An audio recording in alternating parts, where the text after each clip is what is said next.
In relation to the UK, of course, a number of things have happened. We've had the Chancellor set out the conditions to restore the 0.7, and we know on the latest forecast that that will be restored by 2024-2025. But in addition to that, the UK worked with other countries to ensure that the $100 billion delivery plan also set out when additional funding will be made available to support developing countries. Minister Matthew Penny. Thank you, Mr. Speaker. Whether it's progress in relation to a dedicated loss and damage funding facility, efforts to raise ambition when it comes to national climate commitments, or delivering on climate finance and adaptation pledges, implementing the Glasgow Agreement will require that the work of our COP presidency not only be sustained, but enhanced over the next 11 months.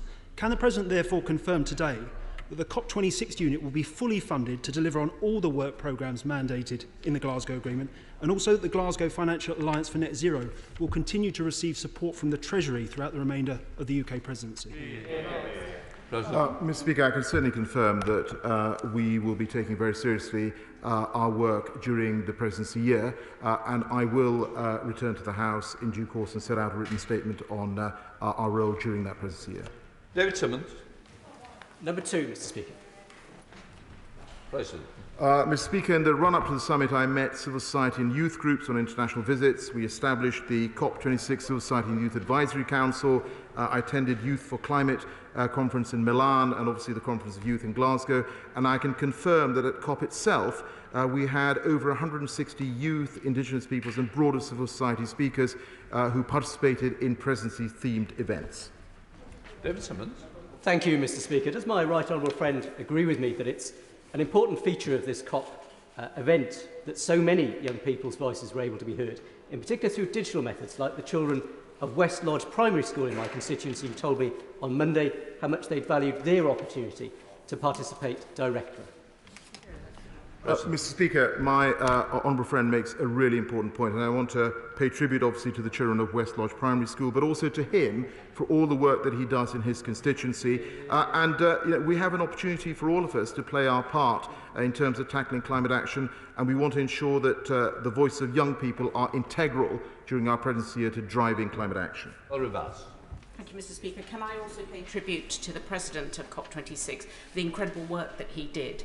And can I ask him whether he's had any discussions with the Egyptian government about whether civil society can actually attend the fringe meetings, including very important people like David Attenborough and Greta Thunberg, and also First Nations around the world who maybe didn't have a seat at the table? President. Mr. Speaker, I thank the Honourable Lady for her kind words. Obviously, we had some initial discussions with Egyptian colleagues at COP26 itself, but I hope, certainly before Christmas, to have a conversation and go and visit Egypt again in the new year to talk about how we work in our presidency as we move to COP27. Suzanne Webb. Question number 3. President. Mr. Speaker, with your permission, I will answer questions 3, 4 and 8 together. The Glasgow Climate Pact, agreed by almost 200 countries, is a historic agreement which advances climate action. It's a result of 2 years of marathon work, a 2-week sprint of negotiations, and I think we can say that with some credibility that we have kept the goal of limiting global warming to 1.5 degrees within reach. Susan. Will my right honourable friend join me in congratulating the pupils of Gigmore Primary School, Woolliscope Primary School, Cradley Church of England Primary School for taking part in my COP26 inspired Christmas card competition. There was some magnificent results. It was all about the environment and was very green. It's also about recycling, because one of them actually used a potato head to use as a print to make a reindeer Christmas card. And so what was very clear to me is that COP26, the legacy is very much alive and kicking in the younger generation.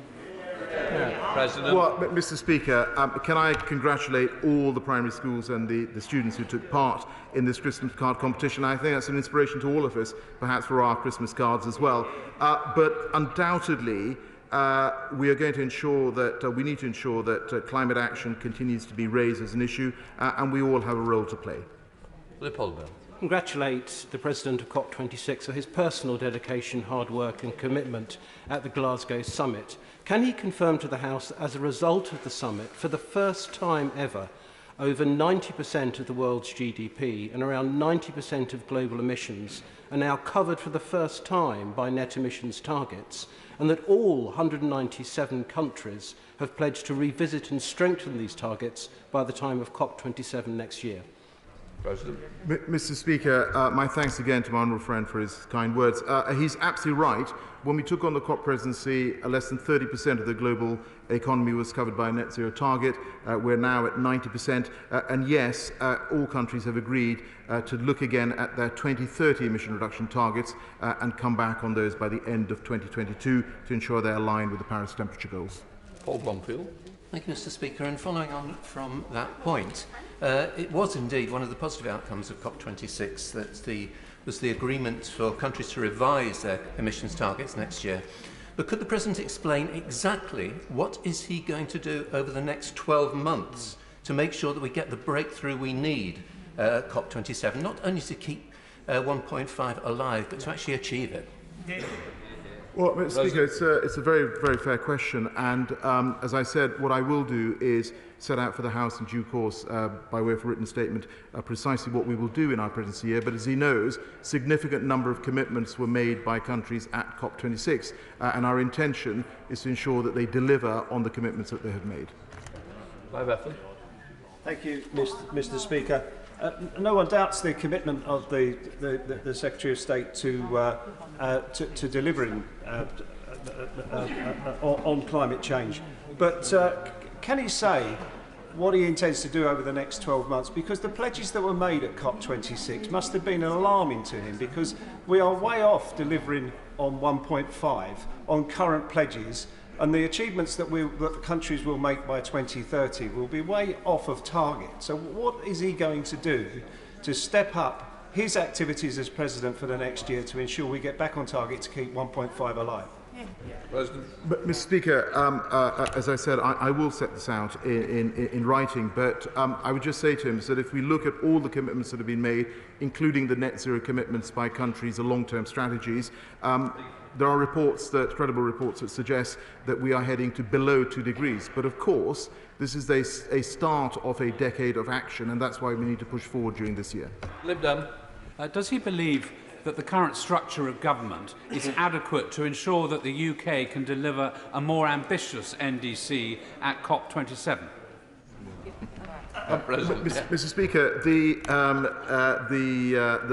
makeup of government and the structure of government obviously are a matter for the Prime Minister, and I know he will have raised this issue at the Liaison Committee. But specifically on the NDC, of course, we have a current NDC which is aligned to net zero. Secretary Evans. Thank you, Mr. Speaker. I want to commend the COP President, or should I say no drama Sharma, for the efforts he made in Glasgow. He is right that we have to spend the next 12 months maximising the pressure on the big emitters, and we can make a difference with the UK-Australia trade deal, because Australia's 2030 target is consistent with 4 degrees of warming. So will he tell the Trade Secretary to rewrite that trade deal, not to water down commitments, which is the current plan, but to make it conditional on Australia, as well as the UK, having 2030 targets consistent with 1.5 degrees? President. Mr. Speaker, can I congratulate my right honourable friend on his new role?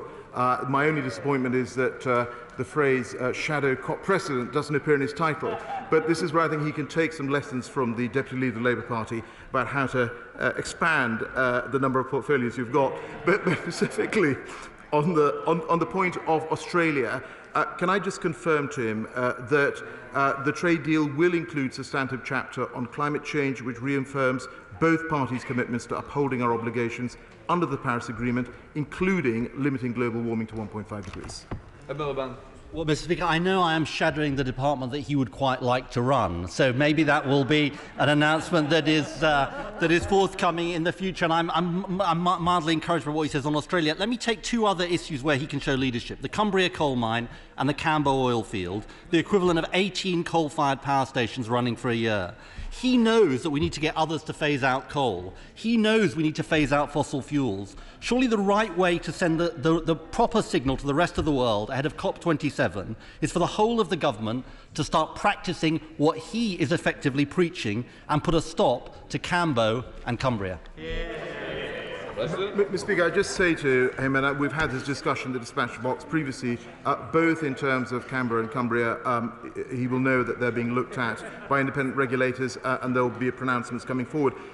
More specifically, in terms of coal, of course, we have reduced significantly the amount of coal on our electricity mix. In fact, there will be no more coal in the electricity mix in the UK from 2024. SNP spokesperson Deirdre. Thank you, Mr. Speaker. And I commend the President and his team for all their hard work over COP26. But one issue missing from the Prime Minister's ambition for COP26 was fossil fuels generally. It's clear we need action to tackle the use of fossil fuels globally, but to do so in a way that supports a just transition for workers. Does the President agree that not having a concrete commitment from COP for a global just transition from fossil fuels is a disappointment, and that following the Scottish Government's example in delivering a just transition and opposing further oil exploration would set a strong example for the next COP? Well, Mr. Speaker, we do support a just transition. In fact, the deal that was agreed with South Africa, the $8.5 billion deal agreed with South Africa, will enable decarbonisation and a just transition in that country. And we also now have 34 countries and 5 public finance institutions which are supporting a UK-led initiative to end international public support for unabated fossil fuel energy sector by the end of 2022. Number 5, please. Mr. Speaker, at COP26, leaders of countries representing over 70% of global GDP committed to work together to make clean technologies and sustainable solutions the most affordable, accessible and attractive option in each emitting sector before the end of this decade. Thank you, Mr. Speaker. Teesside is quickly becoming the epicentre for hydrogen technology in the UK, with recent announcements on blue and green hydrogen production.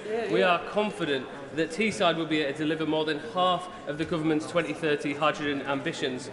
Around 85% of all homes are on the gas network, and domestic heating accounts for over 30% of the UK's CO2 emissions. It's clear to me that we won't make net zero without switching our gas network to 100% hydrogen. So can the Minister recognise hydrogen as a fuel of the future, and will he join me in my campaign for the UK's first hydrogen village in Redcar? Mr. Speaker, I agree with my honourable friend. Hydrogen is a fuel of the future, and as he will know, that the idea of a hydrogen village trial was proposed in the Prime Minister's 10-point plan, and indeed gas network companies are working with local partners to develop proposals for the trial. Could I suggest he speaks to my right honourable friend, the Business Secretary, to make the case for Redcar as well? Martin Docherty to use. Thank you, Mr. Speaker. The territories of the world's 370 million Indigenous peoples cover 24%. Number 6, Mr. Speaker. Mr. Speaker, Indigenous people's voices were represented throughout COP26, and of course the UK government funded the Indigenous Peoples Pavilion in the Blue Zone. We will continue to amplify Indigenous people's voices during our presidency year.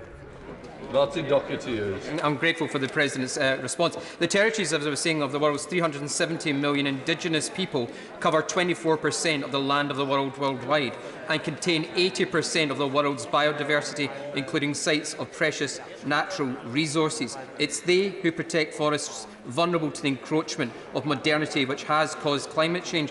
Therefore, does the President agree that given Indigenous communities are successful in maintaining control of their territories and traditions against the onslaught of man-made climate change, it's time for them to be treated as equal partners in decision-making processes, including United Nations?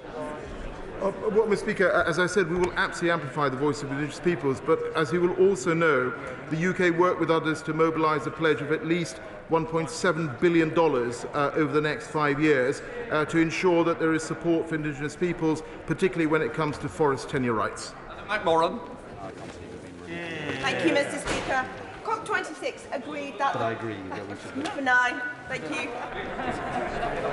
Mr. Speaker, with your permission, I will answer questions 9 and 13 together. We can say with credibility that at COP26 we kept 1.5 degrees alive, but as I acknowledged in Glasgow and indeed here, its pulse is weak, and that is why we now need to turn commitments from countries into action. Thank you, Mr. Speaker. COP26 agreed that the Paris Climate Agreement must now be implemented to keep global warming below 1.5 but it's been revealed that the UK has emitted around 50 million tonnes of carbon in the past 5 years from collapsing peatlands alone. I asked the Minister this last time, and I'll ask him again. Where is the climate leadership on this, in this government, in allowing 2/3 of UK peatlands to be burnt while the world is on fire? President. Mr. Speaker, as you will know, we do have a peat strategy, which I'm sure my colleagues in DEFRA would be happy to share with her. But I would just say more widely is that as a country, we have decarbonised our economy faster in recent years than any other G7 or G20 nation. Clive Lewis. Thank you, Mr. Speaker. We know the oil of Cambo and the coal of Cumbria have to stay in the ground if we're to keep temperatures at below 2.4 degrees centigrade. And I say 2.4 degrees centigrade because that's the new reality after this year's COP26. So, will the COP President commit to stopping Cambo and the new coal mine in Cumbria and end the climate hypocrisy that so undermined his presidency at COP26? Mr. Speaker, I responded to the honourable gentleman earlier on the issue of Cambo and Cumbria. I would just say to him more generally that I recognise that we need to work very hard during our presidency here to ensure that commitments by all countries are turned into action. That's what we will be doing. Andy Carter. Topic order number 1, please, Mr. Speaker. President. Mr. Speaker, at COP26 we won historic commitments from countries and businesses to act on coals, cars, cash and trees. Countries have also committed to revisit and strengthen by the end of 2022 their 2030 emission reduction commitments to align with the Paris temperature goals. And after 6 years we finalised the outstanding rules governing the Paris Agreement. But of course, as I've said, we need to ensure that commitments are turned into action. Andy Carter. Thank you, Mr. Speaker. Can I congratulate my right honourable friend on his incredible work at the COP26 summit in Glasgow? And will my right honourable friend continue to work with schools and youth groups through the rest of his presidency? And can I invite him to Warrington to come and meet some young people in my constituency? Mr. Speaker, I thank my honourable friend for his kind words, and of course I commend the work of young people in his constituency, and I will ensure that my diary works so I can visit them. Jessica Morden. Thanks, Mr. Speaker. On behalf of my constituent Poppy, who was one of the young people at COP26, what are the government doing to help ensure that aid gets directly to those communities affected by climate change now, like the Wampees living in the Amazon that Poppy met and whose plight she was deeply moved by? Mr. Speaker, the honourable lady raises an important point. There is one issue is about the quantum of money, the other is access to finance, and that's why we are now launching 5 pilot projects in developing countries around the world to ensure that access to finance is much better. Dr. James Davis. Thank you, Mr. Speaker. My right honourable friend will know the increasing importance of North Wales in supplying clean and green energy to the national grid. Further to COP26, how would he describe prospects for tidal range technology in the region? Mr. Speaker, my honourable friend, of course, is a great champion for his community on this particular issue. He will know that the government remains open to considering well-developed proposals for harnessing tidal range energy in the bays and estuaries around our coastlines, but obviously I would recommend he also speaks to the business department. Thank you, Mr. Speaker.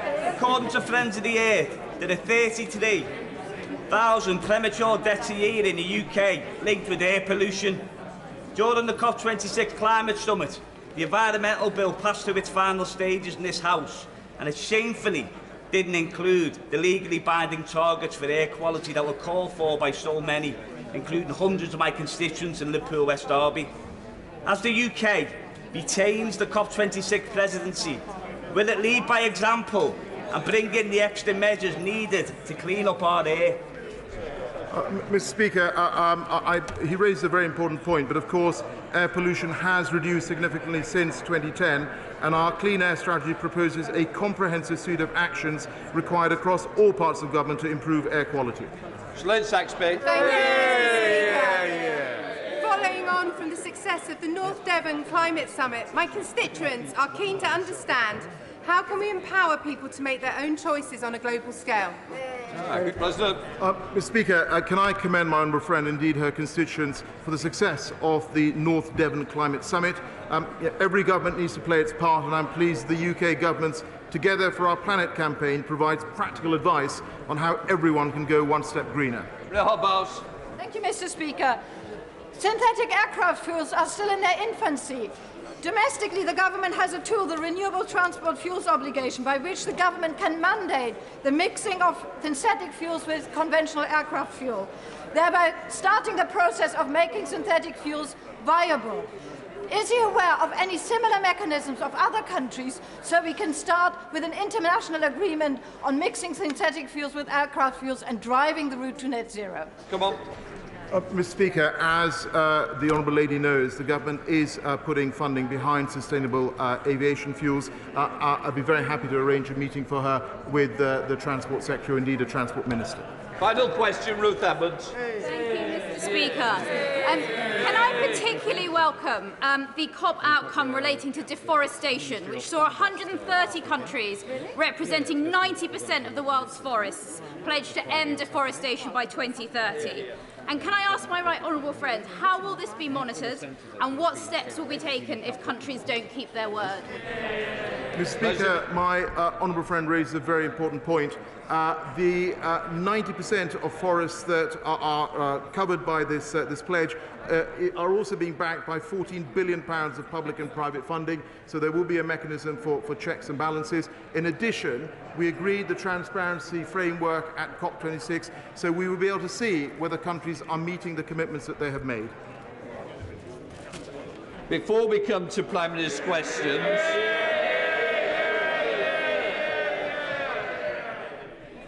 before I come to Prime Minister's questions, I would like to point out that the British Sign Language interpretation of proceedings is available to watch on Parliament Live TV.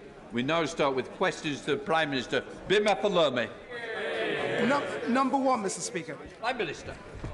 Mr. Speaker, today I'm wearing a purple tie in recognition of the International Day of People with Disabilities this coming Friday. In July, we published the UK's first national disability strategy to help create a society that works for everybody. Mr. Speaker, I know that the thoughts of the whole House will be with those continuing to face disruption caused by Storm Arwen.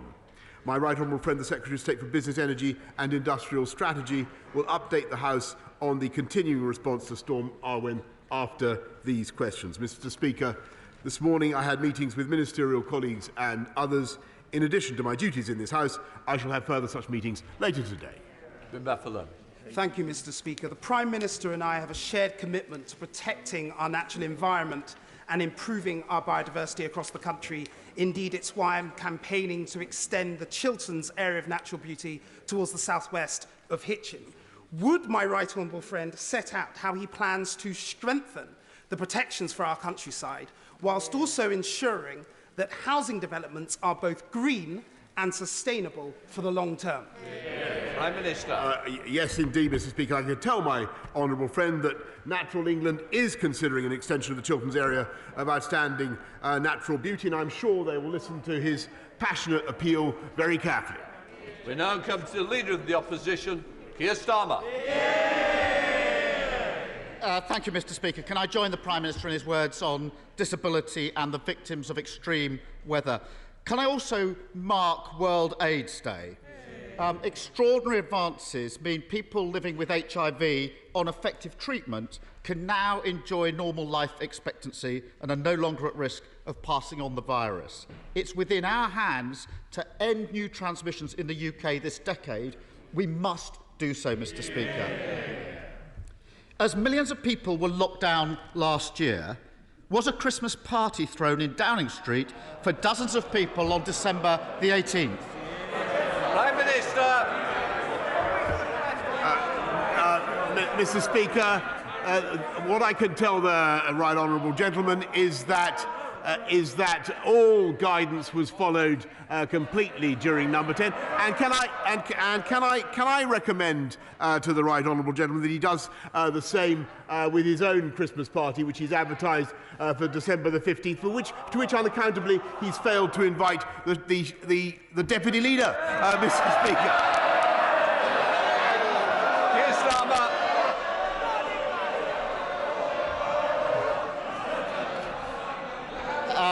Nice try, but that won't work. Mr. Speaker, the defence seems to be no rules were broken. Well, I've got the rules that were in place at the time Prime Minister of this party. They're very clear, Mr. Speaker. You must not have a work Christmas lunch or party.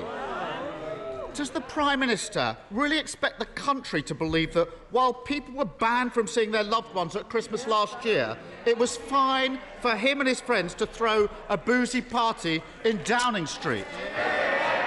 Prime Minister. Mr. Speaker, I've said what I've said about number 10 and the events of 12 months ago, but since he asked about what we're asking the country to do this year, Mr. Speaker, which I think is, frankly, a more relevant consideration. The important thing to do, Mr. Speaker, is not only to follow the guidance which we have set out, but also when it comes to dealing with the Omicron variant, to make sure that, as we've said, that you wear a mask on public transport and in shops, Mr. Speaker, and that you self-isolate if you come into contact with somebody who has Omicron, Mr. Speaker. And above all, what we're doing is strengthening our measures at the borders, but particularly, and I think this will be very valuable for everybody to hear, get your booster, Mr. Speaker. I know the right honourable gentleman is eligible for his booster. I'm not going to ask him, Mr. Speaker, since I'm forbidden to ask him questions, but I hope very much that he's had it. Well, I can tell the Prime Minister I've had mine. Keir Starmer. Mr. Speaker, the Prime Minister says we should concentrate on what he's asking the country to do. We're asking the country to follow the rules. Yep. Now, the Prime Minister doesn't deny there was a Downing Street Christmas party last year. He's not denied it. He says no rules were broken. Both of those things can't be true, Prime Minister. He's taking the British public for fools. And as for following the rules, Prime Minister, it might be good just to look behind you when it comes to the question of masks. As ever, one rule for them, another rule for everybody else. Mr. Speaker, at the last election, the Prime Minister promised to build 40 new hospitals. 40 new hospitals. Page 10 of his manifesto. With waiting lists so high, Prime Minister, it's a very, very important commitment. Now, the Cabinet Office and the Treasury have checked on progress, and it's reported that they've reached a damning conclusion. I know the Chancellor would have seen that. They've concluded that the project needs a red flag because it's unachievable. Prime Minister, is that true? Prime Minister. No, Mr. Speaker. We're getting on with... He plays politics and asks frivolous questions, Mr. Speaker. We're getting on with delivering on the people's priorities, and we're putting record investments into the NHS on top of the 34 billion with which we began, and then the 97 billion that we put in to fight COVID. We, Mr. Speaker, are helping to build another 40 new hospitals with an injection of £36 billion of investment, Mr. Speaker, which that party voted against. Keir Starmer. Well, this is strange, Mr. Speaker, because the government hasn't been denying the reports about the red flag, and they haven't done since, but now the Prime Minister does. There's obviously some confusion on these benches over whether the Cabinet Office and the Treasury think he's on course to break yet another promise, this time on new building of hospitals. So he can clear this up this afternoon. If he's so confident in his answer, why doesn't he publish the progress report in full and let us all see it? Prime Minister. Mr. Speaker, what we're doing is not only building 14 new hospitals, but we are also, and it's incredible that we've been able to keep going throughout the pandemic, Mr. Speaker, but we're also making record investments in our, yes it is, and we're also making record investments in our NHS. We have more doctors, more nurses working in our NHS than at any time in the history of that magnificent organisation. And rather than running down what they're trying to do, Mr. Speaker, and casting doubt on their efforts, he should get behind them, and he should support our booster campaign. Well, Mr. Speaker, there we have it. Prime Minister, I deny my hospital building programme has been flagged red as unachievable, but I don't have the confidence to publish the report. Mr. Speaker, the more we look at this promise, the murkier it gets. I've got a document here sent by the Department of Health to the NHS. It's called the New Hospital Programme Communications Playbook. I kid you not. It offers advice, Mr. Speaker, to make it easier to talk about the programme. Now, you might think that everyone knows what a new hospital is. I certainly thought I knew what a new hospital is before I read this document. But this guide instructs everybody to describe refurbishments and alterations on existing hospitals as new hospitals. We can all agree that refurbishments are a very good thing, but they're not new hospitals. So, Prime Minister, how many of the 40 are fix-up jobs on existing hospitals, and how many are actually the new hospitals he promised? Prime Minister, Mr. Speaker, you obviously don't always go around building on greenfield sites. What we are doing is massive. You rebuild hospitals, and that is what we have said for the last 2.5 years, Mr. Speaker. It is the biggest programme of hospital building this country has ever undertaken. It's being made possible by this people's government, and it's in addition to what we're doing with the community diagnostics hubs, Mr. Speaker, and it's in addition to what we're doing in investing in our NHS. And I said it once, but I'll say it again. They had the opportunity to vote for that $36 billion. They turned it down, Mr. Speaker. We're getting on with the people's priorities. They're playing politics. And no wonder so many Tory donors paid so much for that wallpaper last year. It probably told me it was building a new flat. It's the same old story from this Prime Minister, week in, week out, defending the indefensible and broken promises. His mates were found to be corrupt. He tried to get them off the hook. Downing Street throws parties during lockdown. He says, not a problem. He promised there'd be no tax rises. Then he put up tax. He promised there'd be a rail revolution in the north. Then he cancelled the trains. He promised no one would have to sell their home for care. Then along came his working class dementia tax. He promised 40 new hospitals, and even if you count the paint jobs, his own watchdog says he can't deliver it. Isn't this the truth, Mr. Speaker, that any promises from this Prime Minister aren't worth the manifesto paper they're written on? Mr. Speaker, the right honourable gentleman dribbles on irrelevantly about wallpaper and parties playing politics. And by the way, on that, I'm told that when the Deputy Leader and Shadow Secretary of State for the Future of Work was told that she wasn't invited, she denounced it. She denounced it as idiotic, childish, and pathetic. Mr. Speaker, they're getting on with factional. They're getting on with factional infighting. We are delivering for the people of this country. Today, cutting tax for the lowest paid people in this country. As a result of our universal credit changes, 1.9 million families getting £1,000 more in their pay packets this year. The biggest programme of rail infrastructure this century, Mr. Speaker. 3 new high-speed lines, and we're fixing social care. They have no plan whatever, Mr. Speaker. And don't forget, their resort to absolutely every problem is either to take this country back into lockdown or to open up to uncontrolled immigration, Mr. Speaker. That That is their approach. We are delivering on the people's priorities, and we have more people in work now as a result of the balanced and proportionate approach that we are taking than we had before the pandemic began. And if we listened to him, Mr. Speaker, if we listened to Captain Hindsight, we'd all still be in lockdown. And that is the truth.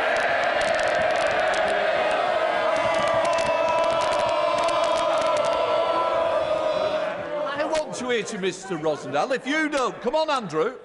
Thank you, Mr. Speaker. The Prime Minister will know that we will not be able to stop the endless waves of illegal migrants crossing the English Channel until we break free from the constraints of the European Convention on Human Rights, which impedes our ability to tackle this tragic situation and protects even the most violent criminals from being deported. So, will the Prime Minister agree with me that it is time to take back control and fulfil our Manifesto commitment in 2015 to get rid of Labour's Human Rights Act and bring in a British Bill of Rights? Prime Minister. Yes, Mr. Speaker, I thank my right honourable friend, but we will certainly review the human rights system. But in the meantime, there is something we can do, or we can all do, on next Tuesday and Wednesday, Mr. Speaker, because our Borders Bill is coming back to this House after long gestation, and it gives us the power to make the distinction at last between illegal and legal migrants to this country. It gives us the power gives Border Force the power to turn people back from this at sea, Mr. Speaker, and Mr. Speaker, it gives us the power. It gives us the power to screen people and send them for screening overseas rather than in this country. Now, will that I'm not going to ask them, I'm going to tell them. It'd be a great thing, Mr. Speaker, if the party opposite backed our Borders Bill and undermined the criminals. Yes, MP Ian Blackford.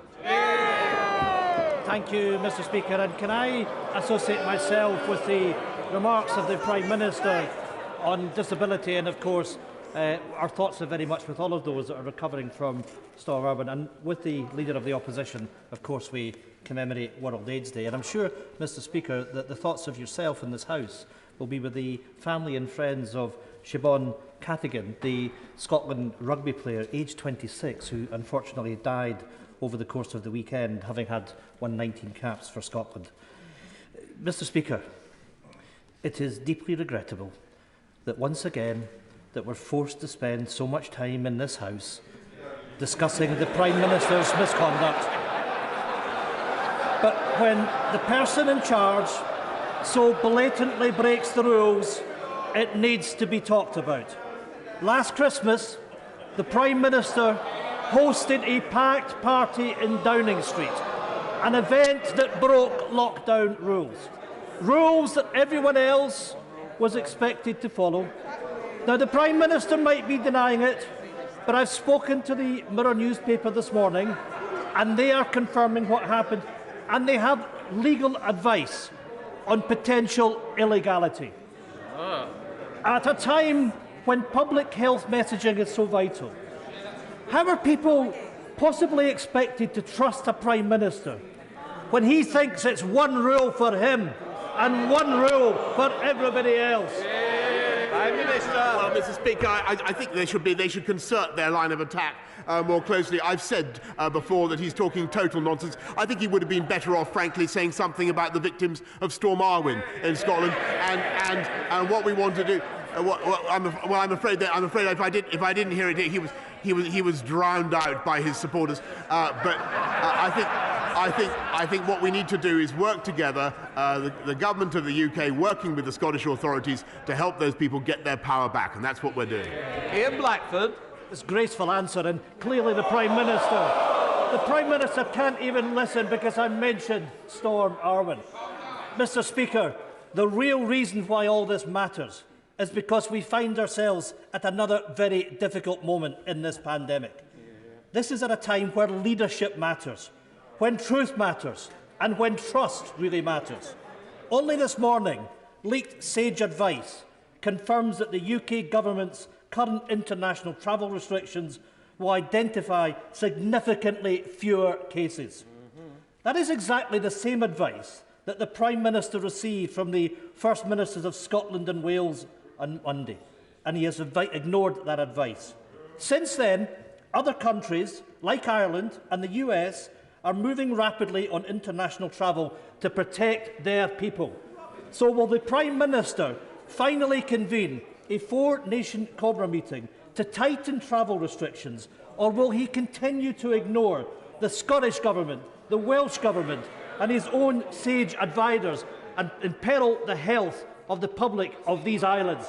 Prime Minister. I thank the right honourable gentleman, and of course we want to work closely with him, and there will be abundant opportunities today and the weeks ahead to concert our activity. But he's simply wrong in what he says about the steps that the government has taken to prevent the seeding of this variant from abroad.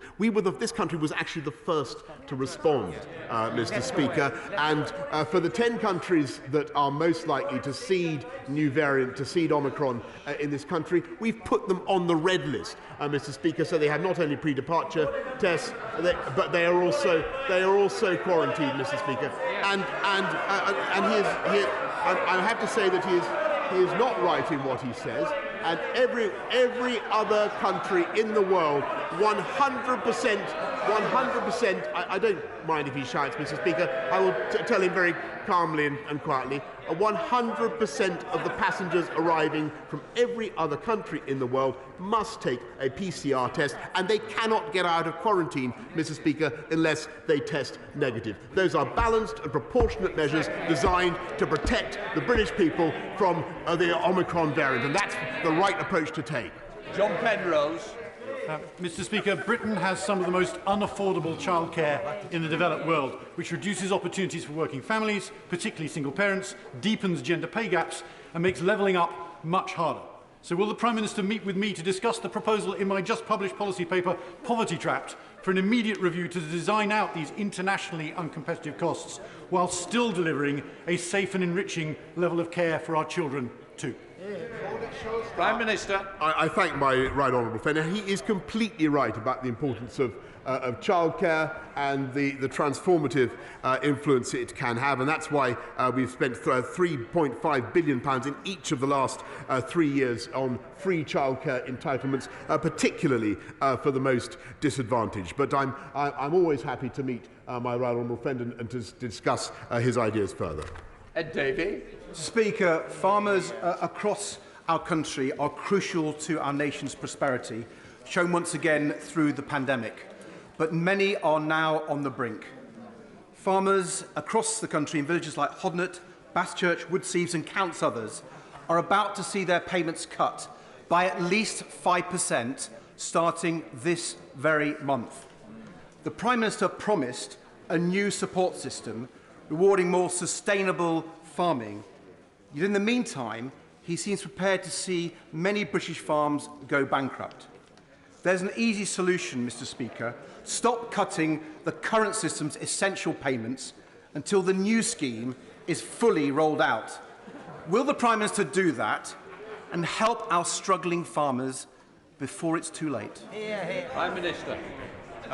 Mr. Speaker, I think British food and farming does an absolutely outstanding job, and it is growing the whole time. Last night I met representatives of the UK food and farming industry, which we support and we continue to support with the same level of payments, Mr. Speaker. But what we're also doing is opening up new opportunities for them around the world, and I can tell him that in every single embassy now there is a dedicated expert on supporting UK food and farming exports to the rest of the world, which supports 4 million jobs in this country, and earns this country £21 billion of revenue. David Collins. Thank you, Mr. Speaker. More needs to be done to tackle the people trafficking gangs that exploit migrants across Europe, promising to get into this country. But does the Prime Minister agree with me that it is totally unacceptable that companies like Facebook allow those smugglers to offer their services on their platforms, not only routes into the country, but also selling them forged British papers in order to aid their access? Does he agree with me that when this House passes the online safety bill, we'll have the power to do more to make companies like Facebook take down content that promotes illegal activity? Minister. I thank the right honourable gentleman. He's absolutely right that too many of these gangs are using social media, and that's why the Online Harms Bill is so important, and it will indeed be of assistance to us in taking down that kind of material. Emma Hardy. Thank you, Mr. Speaker. Women have been left with internal damage and pain that they describe as being like razor blades inside them. Many have lost their careers and some have even lost their lives. It is impossible to know exactly how many women are left suffering. So why will the Prime Minister not give these mesh-damaged women the redress that they were recommended in the Cumberledge report? Prime Minister. I'm very grateful to her, and she raises an extremely important issue, and one that I know has caused a phenomenon that has caused huge distress to many, many women in this country. We published the Cumberledge report. If there's anything more that we can do, I'm certainly willing to look at it. I'm grateful to her for raising it. Brendan Clark-Smith. The levelling up agenda has already changed so many areas of our country for the better. And in my constituency, in Worksop particularly, our town centre is in desperate need of regeneration and to finally solve our flooding problems. But unfortunately, my council in Bassetlaw missed the deadline for the latest round of grants. Labour on council. What can this government do to help support areas like mine who have struggled with their bids in order to make sure they are successful the next time around? I thank you I thank my honourable friend very much. Well, the step number one is to vote out those dozy Labour councillors, Mr. Speaker. But I can tell him and I thank him for the excellent representation he gives to Bassetlaw, Mr. Speaker. And I can tell him the second round of bidding for the Levelling Up Fund will open in the spring of next year. Thank you, Mr. Speaker. Between 2010 and 2019, West Midlands Police lost 2,221 officers, whilst the force should receive an additional 1,200 new recruits by 2023 via the Police Uplift Programme. That still leaves a shortfall of 1,000 officers. This lack of frontline police has left the force stretched and under significant pressure, with officers actually telling me there are simply insufficient resources to investigate every crime. Will the Prime Minister commit to providing West Midlands Police with a fairer funding deal to ensure the force can return officer numbers back to 2010 levels? Mr. Speaker, I thank her for drawing attention, and I thank her. I thank the police officers in the West Midlands, but I thank her for drawing attention to what we're doing to increase the number of police officers, because we are on track. Of our 20,000 that I pledged on the steps of Downing Street 2.5 years ago, Mr. Speaker, we've already recruited another 11,000. And I'm proud to say that our police officer workforce is more representative of the whole of this country, with more women, more people from ethnic minorities than ever before. Thank you, Mr. Speaker. Last week, the Chief Minister of Gibraltar, the Honourable Fabian Picardo, appeared before the European Scrutiny Committee and gave evidence about the continuing negotiations between Gibraltar and the European Union on their future relationship. During the course of his evidence, the Chief Minister made clear that his ambition was that Gibraltar's future should be, as he put it, British, British, British. Yeah. Can my right honourable friend say what the government is doing to support the First Minister to achieve that aim, and in particular to exclude any role for the European Court of Justice? Yeah. Prime Minister. I thank my right honourable friend, and frankly I can't really improve on the verdict of my friend Fabian Picardo, the Chief Minister of Gibraltar. Gibraltar is British, British, British, and will remain so. And by the way, Mr. Speaker, I see no future role for the European Court of Justice. Christine Jardine. Thank you very much, Mr. Speaker. My constituency of Edinburgh West has some of the most polluted streets in our country. An estimated 1 in 29 deaths in Edinburgh is related to air pollution, and we don't meet WHO guidelines. So will the Prime Minister meet with me and discuss whether his government can support my private member's bill to tackle that issue, bring us into line and let us all breathe a little easier? Prime I thank her for what the issue she mentions. It's incredibly important, but that's why we're moving now to all-out electric vehicles across the whole of the country, faster than any other European country. And our clean air strategy has been praised by the World Health Organization as an example for the rest of the world to follow. And we'll be setting out our evidence-based approach and the targets that we're setting. But of course, I'll be very happy to make sure that she meets the relevant minister to set out her case. David Davis. Thank you, Mr. Speaker. Last month, the drug company Pfizer announced a successful trial of a new treatment called Paxlovid. The trial showed the drug to be roughly 90% successful at stopping death or better. The vaccine strategy today is an enormous success, but it leads to a never-ending biological arms race against a mutating virus. As a supplement to the vaccine strategy, this treatment will allow governments around the world to avoid the need for future emergency restrictions. What's the government doing in the short term to secure supplies of this revolutionary treatment, and in the long term to enable factories to be built here to produce it in Britain? Prime Minister. I thank him very much, and he's spot on. Of course, the rollout of Paxlovid within the UK, within the NHS, will depend on approval by the MHRA, but the government has, as a precaution, already invested in hundreds of thousands of courses of that drug. Jessica Moore. Thank you, Mr. Speaker. Wales has 11% of the UK rail network, yet only receives 2% of UK rail enhancement funding, and as reported in Wales Online, will be denied billions of consequential funding from HS2. So having under-delivered on rail in the north, having under-delivered on rail in Wales, why should anyone trust this government to deliver on its promises? I'm afraid she's completely failed to look at what Sir Peter Hendy set out in his union connectivity review, a fantastic agenda for change and improvement, particularly in Wales, and particularly on the North Welsh corridor, where I think the railway links deserve to be improved and will be improved under this government. Tom Randall.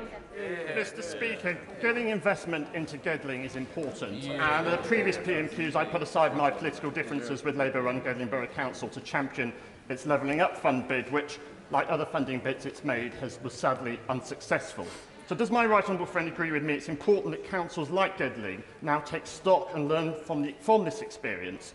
And can you confirm that help from government will be available to do that, so that in future, hopefully, Gedling and other councils will be able to make more successful bids? Yes, of course, Mr. Speaker. We're very happy to help Gedling and other Labour-run councils to get their act together where necessary, and to put those bids in. And just to remind him, more Levelling Up Fund bids come due in the spring of next year, and I wish Gedling well in their future bids. Imran Hussain. Mr. Speaker, my grandfather, along with thousands of others, came to this country 70 years ago, working 7 days a week in squalid conditions to help rebuild this country. Yet now the Home Secretary's Nationality and Borders Bill means she can revoke our British citizenship and deport us for even the most minor wrongdoings. Given the government's and the Home Office's horrific track record with their treatment of minorities, the hostile environment and the Windrush scandals, let me ask the Prime Minister the burning question that is now on the lips of everyone from a BAME background right across the country. When is he coming for me? I think that the honourable gentleman opposite should look at the Conservative front bench today, and he should withdraw what he's just said, Mr. Speaker. He should withdraw it. What he said is absolutely shameful, and he knows full well the Borders Bill does nothing of the kind. It helps us to fight the evil gangs who are predating on people's willingness to cross the Channel in unseaworthy boats, and I would have thought, Mr. Speaker, that a sensible Labour Party would support it. Gareth Davis. Thank you, Mr. Speaker. This Saturday is Small Business Saturday, and I'm proud to represent some fantastic local businesses like Kays of Grantham, the Stanford Notebook Company and the Bourne Bookshop. This government has provided unprecedented support throughout the pandemic. Can the Prime Minister assure me that his commitment to our high streets will continue long into the future? Prime Minister. I thank my honourable friend for all the support he gives to Grantham and Stanford, and I can tell him that Small Business Saturday is receiving huge support from the government. We had a kind of festival last night to celebrate it in Downing Street, and I encourage everybody to get out this Saturday, Mr. Speaker, and safely with your mask on, Mr. Speaker, when you're in your shop. But that should be no inhibition on people buying in their shops up and down this country. Final question, Ian Byrne. Thank you, Mr. Speaker. Next week, the 97th victim of the Hillsborough tragedy will receive the freedom of Liverpool. Andrew Devine passed away earlier this year, aged 55, having defied the odds to survive the injuries he sustained at Hillsborough, aged 22. A coroner's inquest in Liverpool in July ruled that he was unlawfully killed as a result of the disaster, making him the 97th victim. Following my tabling last week of an early day motion on Hillsborough and a national curriculum, will the Prime Minister agree to meet with me to discuss the rollout of the Hillsborough Real Truth Legacy Project, including the addition of the Hillsborough disaster to the national curriculum, and help to consign to history the narrative of lies and smears peddled by some elements of the media and establishments over the last 32 years through the power of education? Prime Minister. I thank the honourable gentleman for the powerful point that he has just made, because even though 32 years have passed since that devastating tragedy, I know that the wounds remain very raw in Liverpool. And what I can say to him is that the government is committed, as he knows, to continuing engagement with the families of the bereaved, and to making sure that the lessons from that tragedy continue to be properly learned, and that the victims of Hillsborough are never forgotten, Mr. Speaker. But I'm also happy to make sure that he meets the relevant minister to take forward an agenda I think is shared by people up and down this country. We're now going to come to the statements. To those who wish to leave, can they please leave quickly and quietly?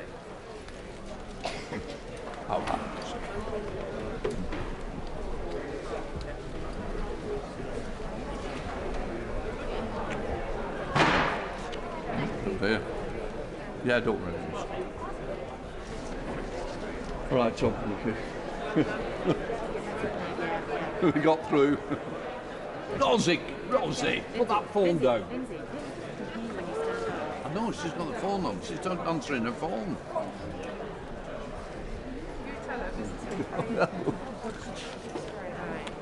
Right, we now come to the ministerial statement from the Business, Energy, Industrial Strategy. I now call the Secretary of State. Thank you, Mr. Speaker. With your permission, sir, I'd like to make a statement on the electricity disruptions as a result of Storm Arwen, and to inform the House on how we are working to ensure power is restored to people's homes. Storm Arwen brought severe weather, including high winds of up to 100 miles an hour, rain, snow and ice, causing the most severe disruption since 2005. Many people across the country, but particularly in northern England and Scotland, have been without power for a number of days. 3 people have tragically lost their lives in incidents related to the storm. My thoughts, and I'm sure the thoughts of the whole House, are with those people and their loved ones. I also want to reassure people who are still without power, who are exhausted, who are worried, and who are angry, that we are all working incredibly hard to make sure that their normal conditions return. We have incredibly dedicated teams of engineers who have been working all round the clock to restore the network. The scale of the restoration effort engineers are facing is enormous.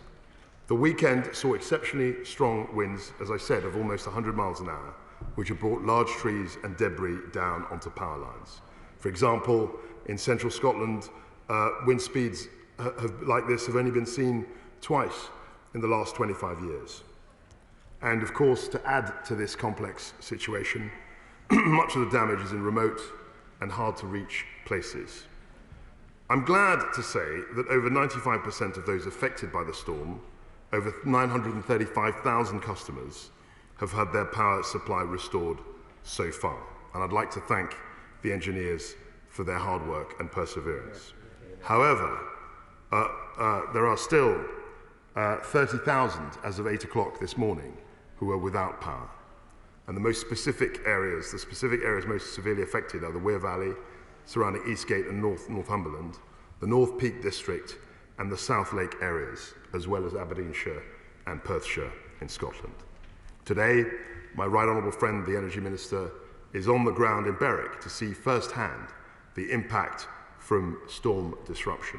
Yesterday, I spoke with the CEOs of Northern Power Grid, the Electricity North West, and Scottish and Southern Energy Networks to seek assurance that restoration is happening as fast as is humanly possible. I am satisfied that these operators are sharing their resources through mutual aid agreements and through putting engineers to the worst affected areas.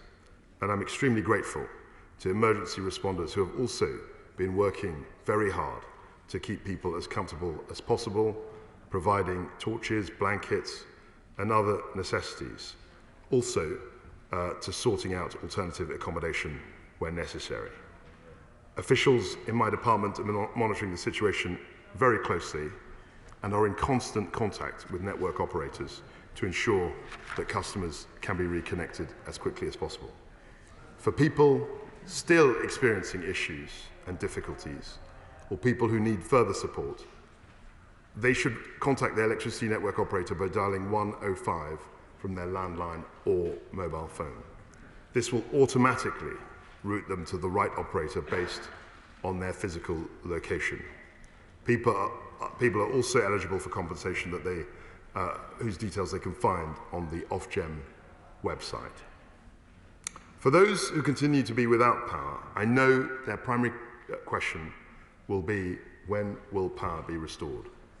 I have been assured that the overwhelming majority of those still without power today will be restored in the next day or two. I have asked operators to provide named contacts for MPs, and I will be sharing those with colleagues. This has been an extremely difficult week for many of our constituents, and I want to thank them for their fortitude in the face of this extreme weather condition. When the power is back up and back to normal, we, of course, in BEIS will be looking at the lessons that we can learn from Storm Arwen in order to build an even more resilient power system in the future. Now come to Shadow Secretary. Thank you, Mr. Speaker. And can I thank the Secretary of State for his statement? And let me, first of all, join him in sending my condolences to the victims who've tragically died during Storm Arwen and to their families. And I also want to express my sympathy to all of those who have lost power and have suffered during this crisis. I know from my own constituency in 2019, when we had terrible flooding, the impacts of extreme weather and the traumatic effects it has on people and communities. And I also want to join him in paying tribute to the many engineers, volunteers and emergency service workers who have worked tirelessly to step up and help during this crisis. Mr. Speaker, we've heard heartbreaking stories of outages leaving residents without power, water and light. And there are also, and I want to ask him about this in a moment, there are also many reports which you will have heard of residents being unable to get proper information about what is happening and people waiting for hours to get through on phone lines. So on behalf of the many who've suffered, I want to ask him a few questions. Does he believe there is enough support for the most vulnerable on the ground while the power outages continue, including the use of emergency generators, and has he given thought to calling in the army if necessary to help with that process? He said that power would be restored in the next day or two for the overwhelming majority. Can he say how many people he estimates will be left without power and how long it will take to restore power for them? And then I want to probe him a little bit further on the question of learning lessons, which he said at the end of his statement. Because after terrible storms in 2013, Mr. Speaker, the stormiest winter in 40 years that saw hundreds of thousands lose their power, it was said at the time that lessons would be learned. And I want to just probe him on three areas. First, on communications and information, the Science and Technology Committee recommended that the single national emergency number was put in place. And the purpose of that number was that people would not just know who to call, but could get information promptly. And as I say, the calling of 105, which he mentioned, there are multiple reports of it causing enormous frustration to people and them not getting the information. Can he say what his assessment is of whether people have been able to get the information, and if not, why not? Secondly, and he drew attention to this, Ofgem recommended in the wake of those storms that district network operators should share resources and personnel in the event of such a crisis. He says it has happened, but is he satisfied it has happened right across the DNO network and has happened at the scale that is required? I'd like him to answer that and just give us some further information. And third, after 2015, there was clear sense of the vulnerabilities about the overhead power network, and there was agreement that the networks would survey the vulnerabilities that they faced and act. Is he satisfied at this stage that this has happened? Because the continued vulnerability of power lines seems all too apparent. And Mr. Speaker, that's where I want to end, because faced with the climate crisis, extreme weather events will sadly become all the more common in the future. We cannot be this vulnerable in the future. There is real concern that some lessons haven't been learned, and on this occasion, we must face up to those lessons and learn them.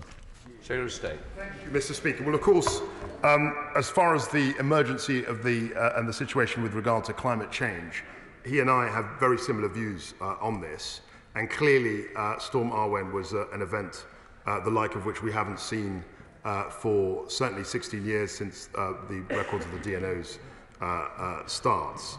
And we have to be prepared for similarly extreme, difficult weather conditions in the future. We have to make sure that our system is resilient in that eventuality. In terms of his specific questions, we do have the 105 line, which is the one number that people are being asked to call. It has been centralised. I think he's quite right to say that there was initial pressure. From my understanding was that over the weekend it took people up to 2 hours to get through, which was clearly unacceptable. But of course the storm hit and the companies didn't have the communication networks, the call centres, the people there to deal with the situation. Today, and certainly yesterday when I spoke to the CEOs of the companies, that waiting time had been reduced to 10 minutes to a quarter of an hour. That's what I was told. But of course, if people are finding difficulties, they should definitely get in touch with their MPs and with government, and also the district, the distributors. On his second point, the new SAC is a very, very effective means by which the generating companies can share and deploy engineers across different networks. And that, I'm told by the CEOs of the companies, is being very effective. But I will have more calls today with local resilience leaders to make sure that what the generating companies are saying is actually matched by what people are experiencing on the ground. Because, of course, there can obviously, as he well knows, be a mismatch between the two.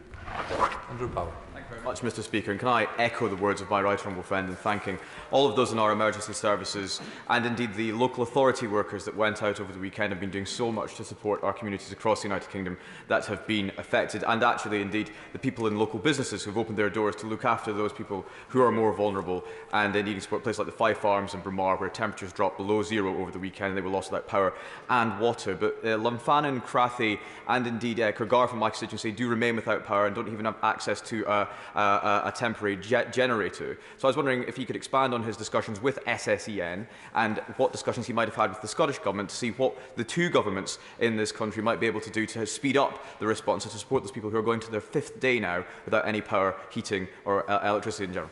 Secretary of State. My honourable friend will accept that it is an extreme situation we're in. He will also know that I've spoken to Mr. Alistair Phillips-Davis, who's the head of SSE, and he and I, as well as colleagues in the Scottish Government, are apprised of the situation. In terms of generators, they are distributing generators that can actually take up the slack when important power infrastructure is down. But it's an ongoing situation. I'll be very happy to engage with him in the next few hours. SNP spokesperson Dave Dugan. Thank you very much, Mr. Speaker, and I'd like to thank the Minister for advance sight of his statement. This storm was of incredible strength when it hit us on Friday night in the northeastern parts of Scotland and England, being especially in the full face of the gale. SSE's Storm models predicted between 60 and 100 high-voltage faults. In actual fact, have sustained over 500 high-voltage faults with over 1,000 instances of damage to their network. Sustained winds with gusts of in excess of 90 miles an hour and unusually from the northeast, affecting trees which don't normally have to yield to those winds, resulting in the colossal tree damage to the network. Mr. Speaker, I wish to pay tribute to the fortitude and resolve of the many people facing severe hardship on day 5 without power, some of whom won't get it back today or tomorrow. It's a tremendous disruption to the way that we live today, and they're to be in our thoughts at this very challenging time for them. Indeed, as of 9 p.m. last night, 9,500 customers remain cut off from their supply, including 5,700 in Aberdeen and Aberdeenshire, 1,500 in Murray, 1,400 in my Angus constituency and 570 in Perthshire. This enduring lack of power would test anybody's resolve, Mr. Speaker, yet it's telling that people remain mindful of the extraordinary efforts of engineers and support staff of SSE and their industry partners to restore supplies, and power has been restored to 118,000 customers. The UK Government has, I understand, said that it's on standby to provide further assistance to the Scottish Government, but like the Deputy First Minister in Scotland, I'm a little bit sceptical as to what that is. So I'd be grateful if the Minister could elaborate on what that assistance would be, and if it is financial assistance, is it new money or recycled money? I was in touch with SSE again this morning, and they have assured me that they have engineers from across their network working in the North East to repair supplies, and also engineers from other networks sharing DNO resources in the enormous recovery effort, which is hampered by the prolonged scale of the damage, compounded by the locations of the damage and the types of equipment that's been damaged. I wish to place on record, finally, in closing, Mr. Speaker, my thanks to the engineers working in all weathers to restore power supplies to Angus, and to the Council and other members of the Local Resilience Partnership who have done so much to help restore supplies and in the humanitarian welfare provision. Thank you. Thank you, Mr. Speaker. I welcome the honourable gentleman's remarks and pay tribute, as he does, not only to the fortitude of many of his constituents and other people in Scotland, but also to the tireless efforts of the engineers, the voluntary staff, the DNO, in this instance SSE, in terms of trying to deal with what is, as he recognised, an unprecedented situation. He was quite right, the honourable gentleman was quite right to point out that it wasn't only the speed, the high velocity, but also the direction of the winds that posed a huge challenge. He will know that I speak to counterparts across the border in the devolved government, devolved administration very frequently. In fact, I was on a panel with the Cabinet Secretary only yesterday, and this is something that we are talking about all the time. We haven't specified the amount of money, if there is going to be any. I don't think we've reached that conversation, but we're in constant dialogue with his colleagues in Holyrood. Thank you, Mr. Speaker. Areas in my constituency of Penrith and the Border and further afield have been hard hit by this power crisis. Areas like Alston, Garrigal, Nenthead, Kirby Stephen, Matterdale and North Stainmore, some of which have been restored, but some are still without power. Will my right honourable friend join me in thanking the engineers at Electricity North West, the emergency services, councils and volunteers who have been working so hard at this time? And can he assure my constituents and further afield that everything is being done across government to support them, help restore power and put in place contingency measures? Thank you, Mr. Speaker. My honourable friend will know that this is a matter of very grave concern and focus for the government. He will also appreciate that Electricity North West has done a reasonable job in restoring, I think, 95% of the people affected. But clearly we want to work harder to make sure that about 6,000 people, 7,000 people who are still off the grid can get their power as soon as possible. Tim Farron. Speaker, I also want to send my condolences and pay respect to those who lost their lives in these awful circumstances, in particular to the family of the man who passed away in Ambleside on Friday. At least 7,000 homes in my constituency have been without power for between 3 and 5 nights. And I am immensely proud of the way that people in our community have stood up to support one another, to support their neighbours. They know who they are. I'm also grateful to those working on the ground for Electricity North West to try and fix this problem as soon as possible. But thousands are still without power in my communities and elsewhere in Cumbria, and they feel forgotten. And they're not, by many of us here, I hope.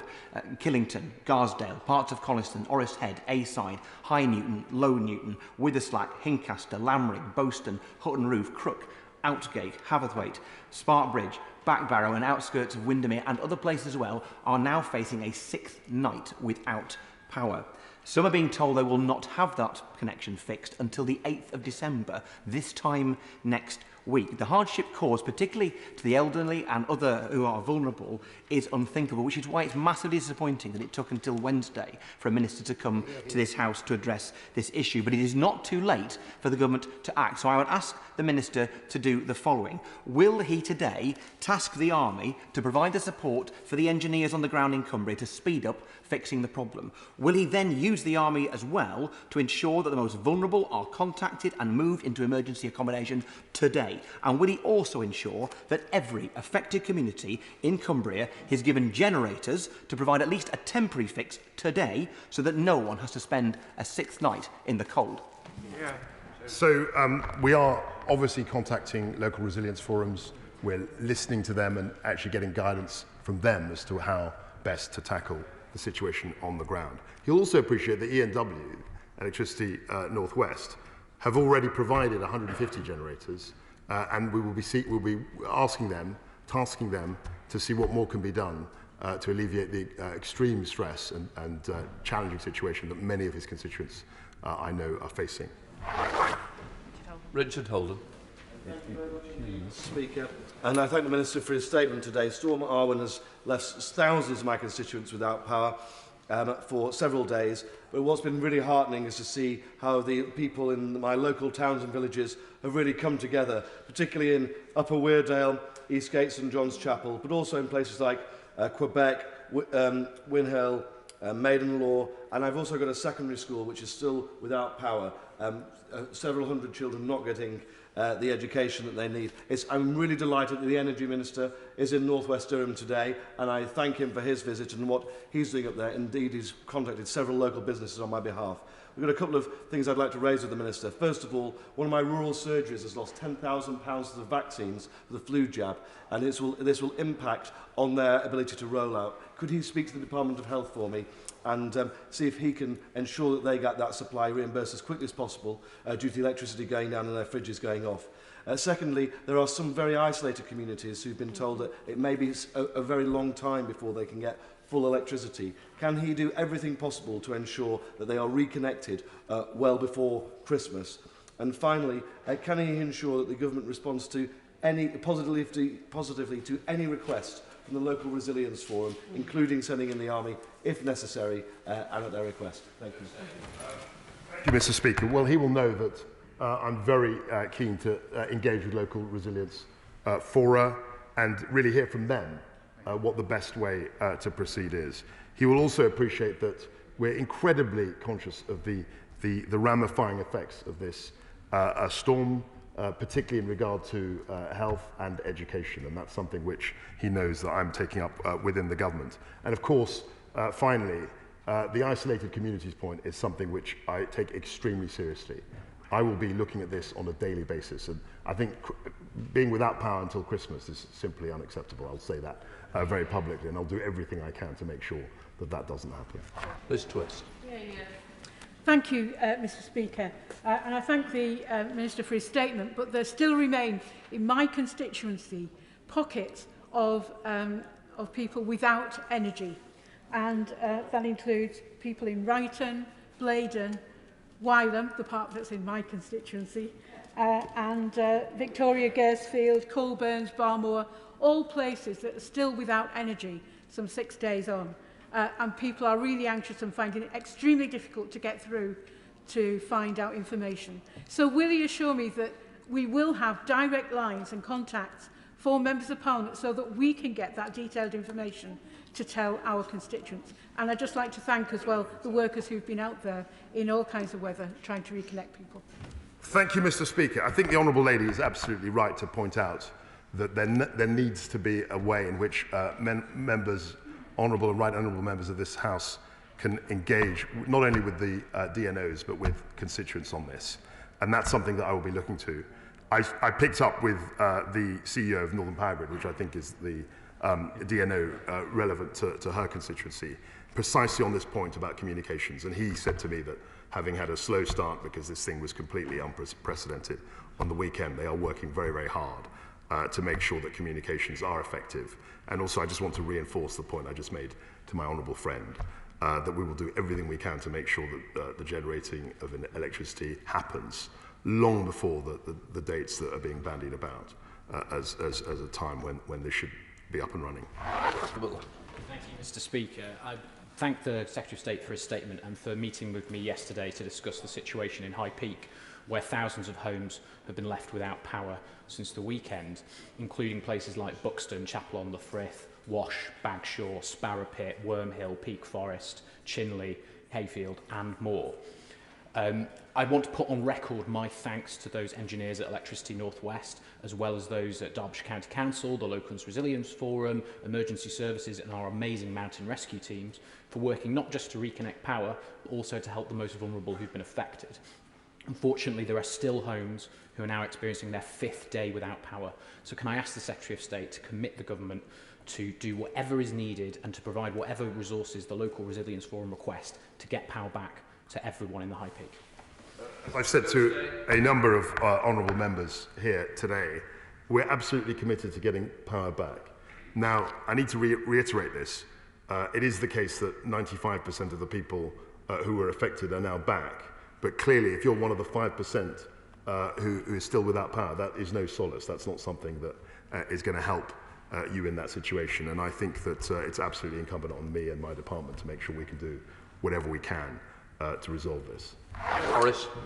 Thank you, Mr. Speaker. And I'd also like to acknowledge the heroic efforts of the engineers and emergency workers in seeking to restore power, and the communities, businesses and residents across my constituency that have stepped up to support the elderly, local care homes and vulnerable people who have been left without power for 5 days. But there is some important questions the Minister has to answer. When the Met Office issued a red weather warning, there was a danger to life. What steps did he take to move basic resources, bottled water, emergency generators, fuel and blankets to the affected areas? What arrangements were made to consider the deployment of the Army, the Royal Engineers, to identify alternative accommodation and establish community reception hubs for those particularly elderly people left without power and in need of support? And from where I am and where my constituents are, the performance has been lamentable. It's been a complete lack of planning and foresight, and the whole House would welcome answers to those questions, I'm sure. Thank you, Mr. Speaker. I don't accept obviously his characterisation of where we are. He will appreciate that over many years now we've had local resilience fora who have acted incredibly speedily with incredible dedication, and that they're precisely the organisations who know what the situation is on the ground, and those are the people that I and my department have been engaging with, and they are responding extremely effectively to this difficult situation. Simon Fell. Thank you, Mr. Speaker. Storm Arwen hit my constituency like every other one in this House very hard. Thousands of homes were left without electricity. Thankfully, it's now down to the hundreds. But those people are now facing into their 5th night without power. Can I reiterate calls for the Minister to listen to any calls from the Local Resilience Forum to step up support from the government? But also, when it comes to lessons learned from this, so many of my constituents have come to me really dismayed by the fact they're being pushed online to get information about what's happening, where support is coming from. But if you don't have power, if you don't have broadband, you simply can't access these services. So when the government looks at this, can we make sure that actually we're looking at how we best communicate to people who've got no access to regular communications channels?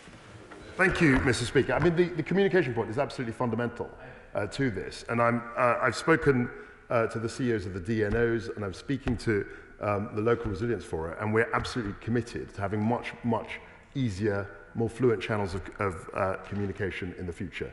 He will appreciate that this is something which is not going to go away.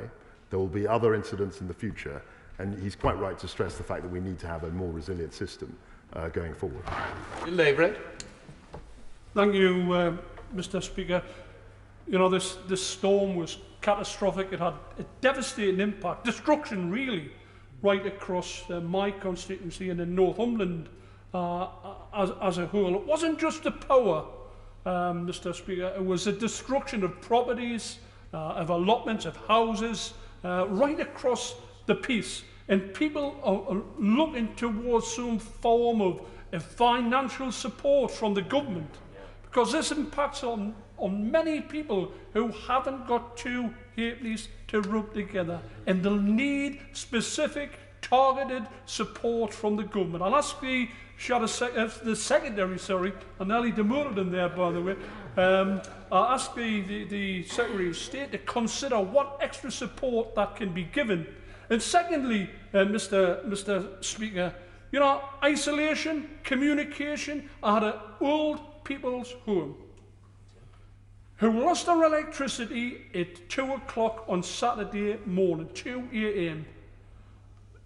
They then had it restored on Monday afternoon. In between, the lack of communication was unbelievable. 2 people in that home, 100 years plus of age. Lots of people with dementia who were frightened, who couldn't be moved because it would mean extra confusion. This is not acceptable. Again, can I ask the Secretary of State to look at what measures the government can put in place to make sure this doesn't happen again. Communications is very, very important. And just before I sign off, what a brilliant job Northern Power Grid, the workforce, the engineers, the volunteers in the towns and villages, the council workers, what a brilliant job they're all doing, pulling together to try and ease the effect of Storm Arwen. Thank you, Mr. Speaker. I think the honourable gentleman is quite right. Northern Power Grid are working very hard to make sure that people get electricity back. And as I've said, 95% of people affected have got the power back. There was an issue with communication, I'm sad to say, on the weekend. There was a huge surge of demand, and there wasn't enough infrastructure. There weren't enough people in the call centres to deal with that situation, and that's something that we're going to be looking into. Those MPs, not many of them in this House today, from the South East will remember we had a power outage on the 9th of August, and we did manage, I think, to create a more resilient system, and I'm absolutely determined that this time we can have a more resilient system on the back of these tragic events. Thank you, Mr. Speaker. Thousands of my constituents across the Scottish borders remain without power today after the catastrophic storm at the weekend, and I felt the full force of that storm at home in Coldstream on Friday and Saturday. Too many old and vulnerable residents have no power, and that's been the case for 5 days now. Now, I pay tribute, like others have, to the engineers and council workers who worked so hard to get people connected, but serious questions about the failure of Scottish Power energy networks to provide accurate information to residents about reconnection times really remain. There are also questions about the support that the Scottish Government provided to local councils across Scotland. So what discussions has the UK Government had with the Scottish Power energy networks and the Scottish Government about the response to the storm, and what more can be done to support my constituents in the Scottish borders to get them reconnected? As I said in my statement, spoke to 3 CEOs of the DNOs.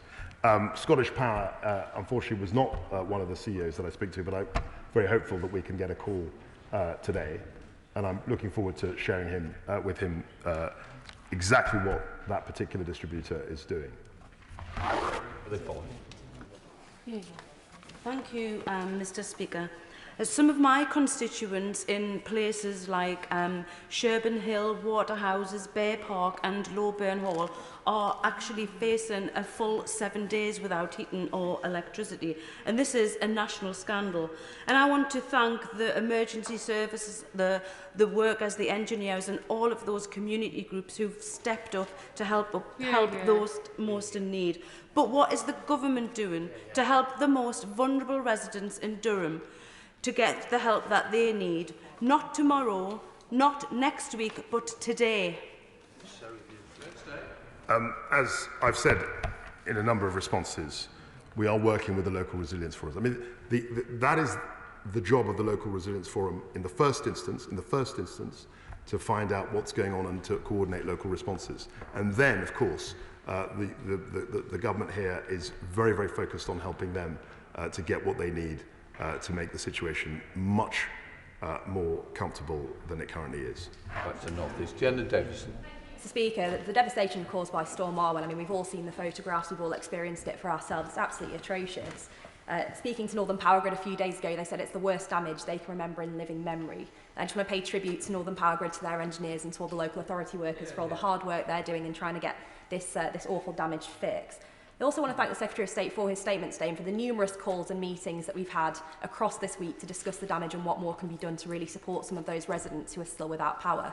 In my own constituency, unfortunately, the number is still in the thousands. Places like Langdon, Beck, Evenwood, Middleton and Teesdale still facing an absolute loss of power. But I do think it's in times like these when we do see the best in our communities as well, with businesses like Babbles and Chocolate Fair providing support to individuals still affected, and individuals like Tommy Lowther, Judith Buckle, Kimberly Clark, and others, including Paul Headley, who responded instantly to calls to provide a generator which had been sitting in his garage. And it's on that point about emergency generators that I really want to address the Secretary of State now. After 5 days of no power, no heating, no light, the smallest things like a single light bulb, a kettle to boil some hot water, a small heater and a little bit of phone charge can make such a difference to people. So on this note, I really want to ask what more the government and local resilience forums, local authorities, local charities can be doing to work together to find out where these generators are, to get them deployed to some of these communities who could be facing disruption for days, if not weeks.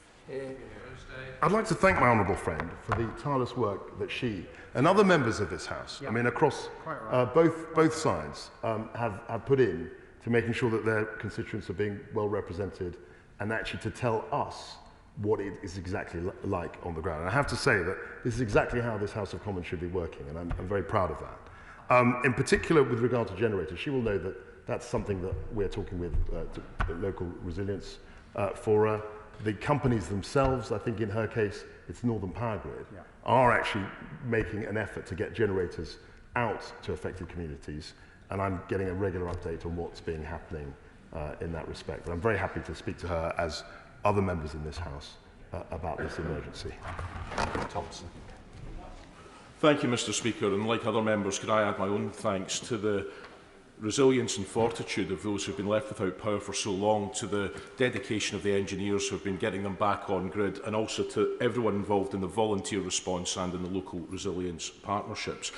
But while the priority has to be about getting those who remain off-grid back onto an electrical supply and supporting those who aren't on grid at the moment as best we can, there will be at some point an examination of how things could have been done better.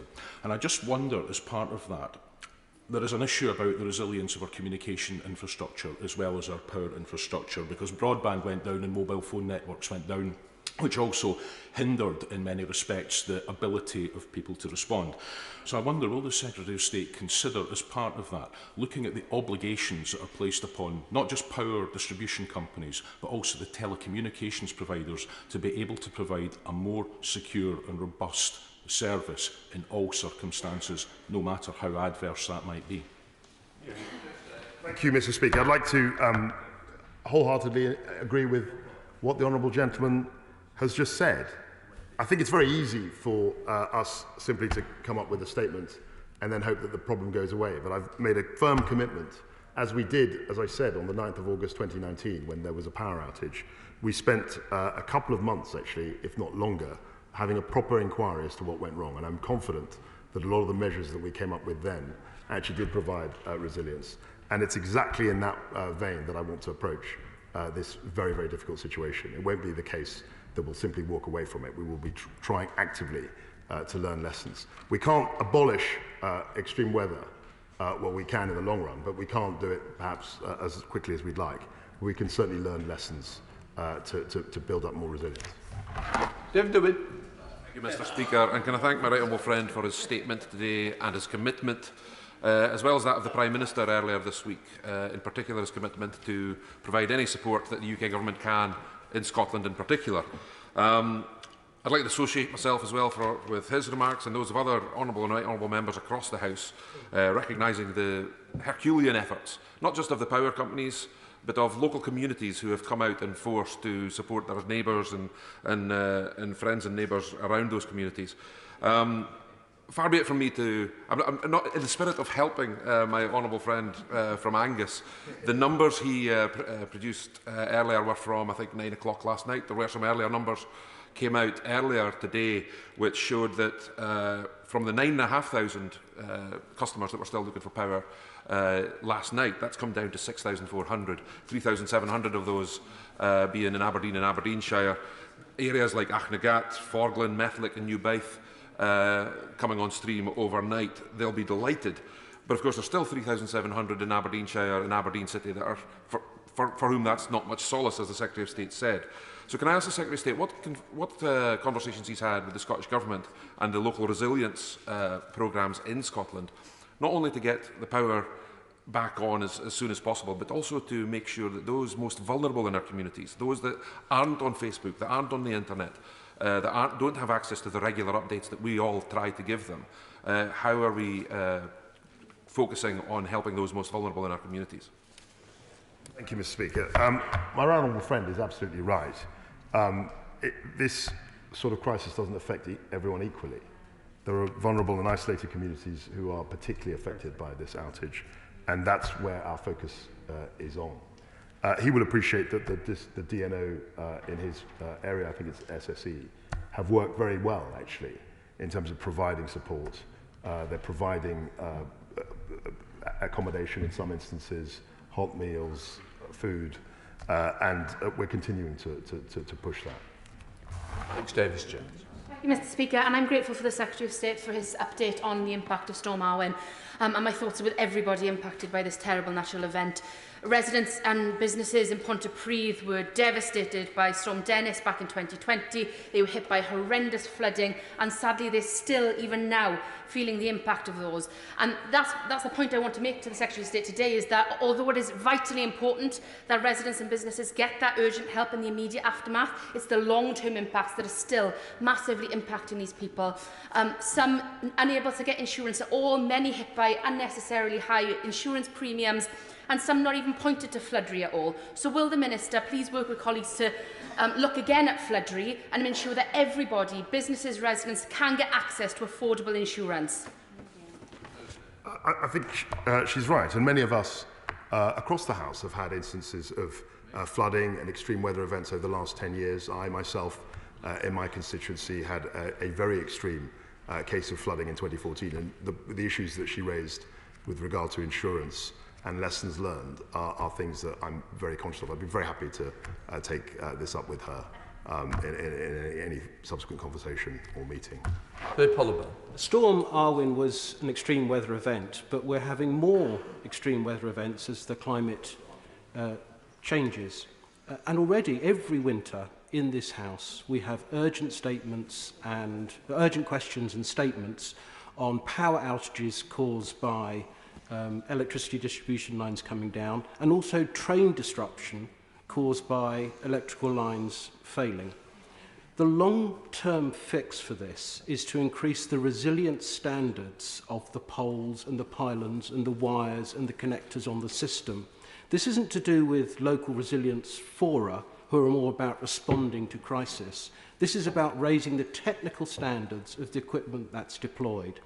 An example is undergrounding electricity lines, which can be as much as 20 to 30 times more expensive than an overhead line. But especially near more populous areas, that may well be part of the solution. So will the Secretary of State be kind enough to go away and look at the technical standards of the electricity distribution network, because we need to raise those in the face of climate change? He's absolutely right to raise the infrastructure challenges that we're experiencing in extreme weather conditions, which will probably be more frequent given the climate change to which he alluded.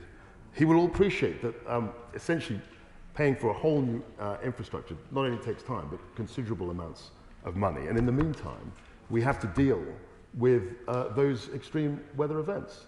So the local resilience fora are very important. He's quite right to say that they don't solve the infrastructure problem long term. But it's really important that they can act nimbly, because we're not going to abolish, we're not simply going to abolish, we can improve our infrastructure standards. We're not going to abolish the threat of extreme weather conditions. Thank you, Mr. Speaker. The immense disruption caused by Storm Arwen over the weekend demonstrated how vulnerable much of the country is to extreme weather events. Recently, businesses and residents in my own constituency of Birkenhead were devastated by extensive flooding following torrential rainfall in the space of just a couple of hours. With climate breakdown set to make such events a more frequent occurrence, can the Secretary of State inform the House what steps his department will be taking in conjunction with his colleagues at Deforestation to improve the resilience of communities like Birkenhead to extreme weather? I think he raises an important point, Mr. Speaker, and he also alludes to the nature of the problem. I mean, Bays is responsible for electricity. DEFRA has been particularly effective in responding to flooding, and he's quite right to suggest that both our departments, as we do with other colleagues across government, are more and more focused on the effects of climate change, and that's what it is, on our infrastructure and our people, and we're working together to try and solve that general problem. Final question, Jim Shaw. Thank you, Mr. Speaker. Can I thank the Secretary of State for his statement today, and would also wish to convey my party and my own sincere sympathies to the family of Francis Lagan, who was killed by a falling tree during Storm Arwen in Northern Ireland. Can the Secretary of State outline what support is available specifically for businesses who rely on internet and who may have to wait weeks for restoration? It was on the news this morning, Mr. Speaker, and it was very clear that businesses in Yorkshire and elsewhere were finding it difficult to reconnect and take bookings. So can the Secretary of State allocate an urgent funding scheme to allow short-term contract mobile hotspotting to take place in the interim, just to help those businesses as they need it right now? Thank you. I mean, this is something which clearly is a matter of urgent discussion.